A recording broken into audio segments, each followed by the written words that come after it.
Lige om lidt, der tager jeg til Sønderjylland. Jeg kører derned sammen med min mor, og det er for at lave research til en ny bog.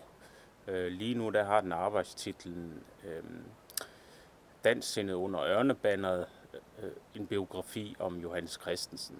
Og så har min mor så sagt, at hun gerne som en lille sommerferietur tage med derned, og ja, så skal vi til Bredebro i nærheden af Tønder, og vi skal også syd for grænsen til Sydslesvig.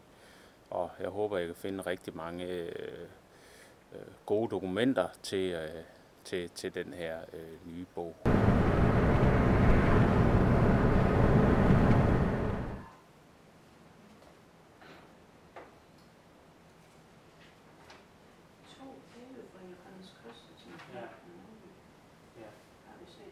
Ja, det tror jeg, det var det ene af dem.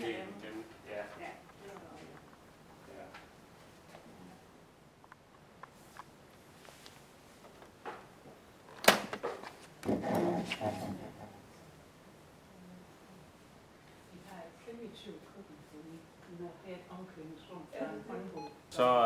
Så er vi her på Bredebro Lokalarkiv, og jeg er ved at kopiere postkort.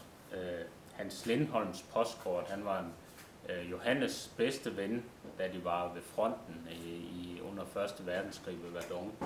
Og de har hele den her bunke postkort, som Hans Lindholm har skrevet, så det bliver super interessant at læse dem igennem.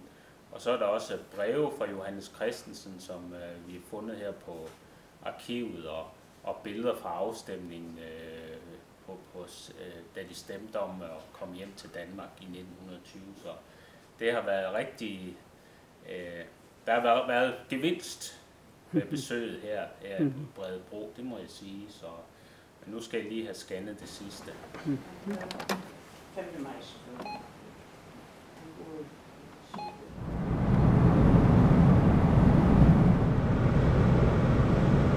Vi er på vej mod Hatsted, som er en lille landsby ved Husum i den vestlige del af Sydslesvig. Og der var ham Johannes, som min bog skal dreje sig om, der var han med til at samle penge ind til en skole. Så nu skal jeg ned og snakke med nogle af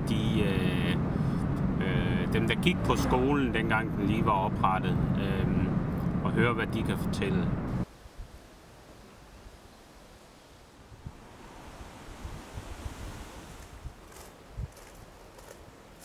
Nu er vi ankommet her til Hatsted forsamlingshus, hvor jeg skal mødes med nogle af de tidligere elever, der går ind her, og så skal de fortælle lidt om dengang skolen blev bygget, og hvordan det var at gå her. Så det glæder jeg mig rigtig meget til. De virker rigtig flinke, både dem eleverne og dem, der har arrangeret mødet. Så ja, det bliver sjovt. Det var også meget fint, at nogen af jer kunne huske lidt om Johannes. Jeg har jo aldrig mødt ham selv. Bøger i faktisk så, fordi jeg var meget glad for, at du arrangerede det her, så vil jeg gerne give dig min sidste bog. Om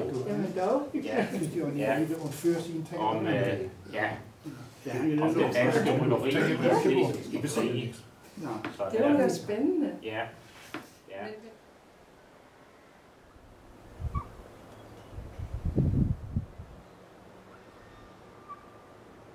Så er jeg så kommet tilbage her til Lemvig, og jeg sidder og nyder udsigten herude over fjorden, og kan se tilbage på vores tur til Sønderjylland.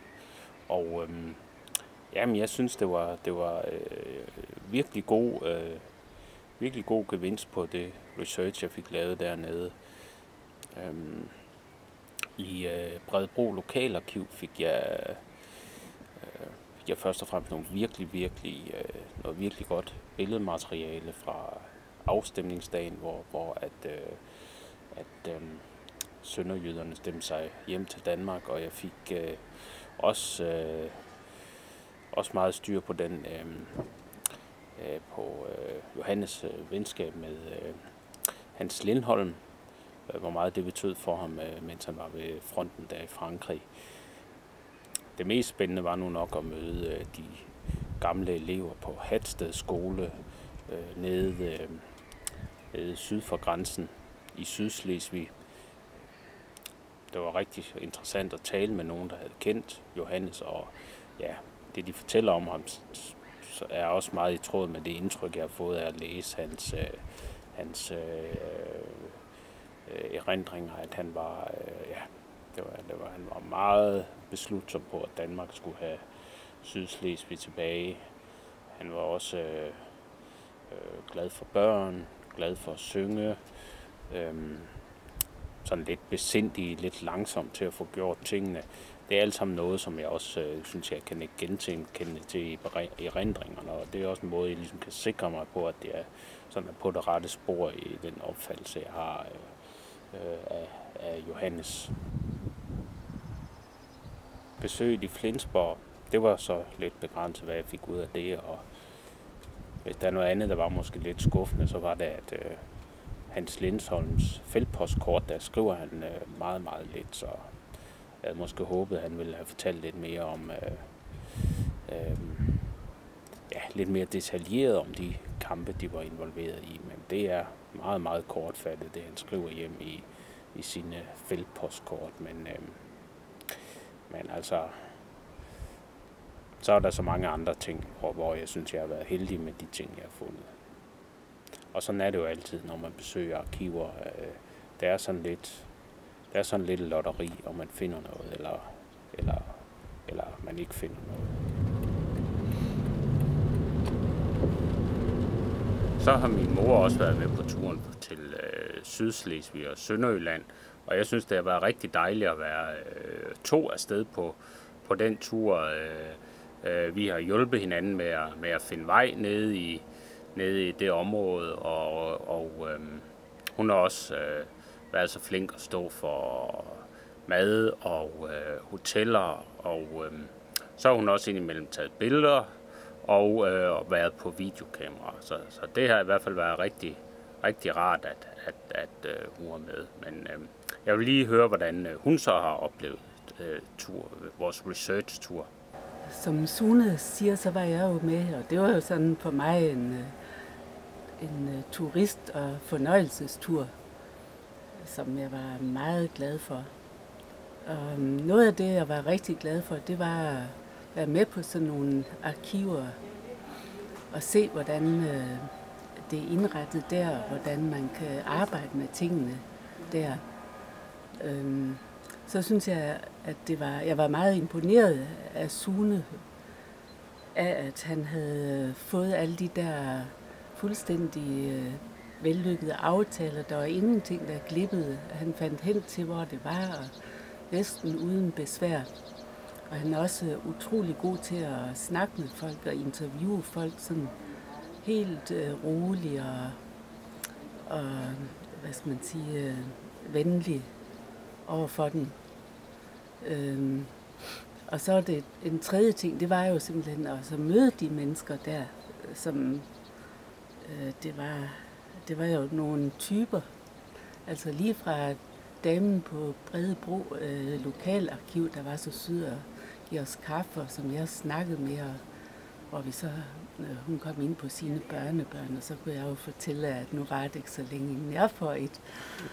Og så var der jo Bernhard i Visby, og hans kone, der snakkede jeg også med konen, og havde det rigtig hyggeligt. Men det sted, der gjorde mest indtryk på mig, det var jo Hatsted gamle skole med de mennesker, der havde gået i skolen en gang i 70'erne. Det var sådan nogen på min egen alder. Og det var helt forskellige typer, men altså virkelig sådan nogle typer. Og de sad og snakkede meget lystigt indbyrdes på plattysk, men så heldigvis så kunne de jo godt tale dansk, når de sådan skulle fortælle. Og der var også flere rigtig morsomme historier, de havde. Og så var jeg meget rørt over det lærerpar, som var så meget aktive Dansk Sydslesvigsk Forening, og som havde arrangeret det hele. Konen havde lavet kaffe, og manden han var også med i det og snakkede og åbnede det her kirkeskab for os, så vi kunne se, hvordan sådan noget fungerede. Så det var på alle måder en dejlig tur. Altså både hyggelig, når vi sådan ikke lavede så meget, og så indholdsrig og spændende, når vi lavede noget. Danskscene under Ørnebanneret koster 199 kroner og kan købes på www.skriveforlaget.dk.